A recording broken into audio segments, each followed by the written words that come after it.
original supercharged four-seater tourer from the factory, this 1932 Lagonda 2-litre low-chassis speed model supercharged tourer was comprehensively restored by well-respected marque aficionado Peter Whenman.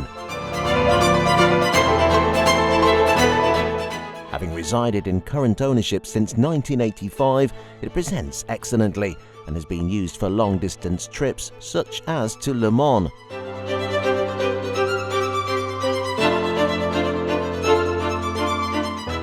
Accompanied by a large history file that includes numerous invoices and correspondence from individuals such as Peter Whenman himself and Ivan Forshaw, the tourer is due to be driven some 200 miles to the sale.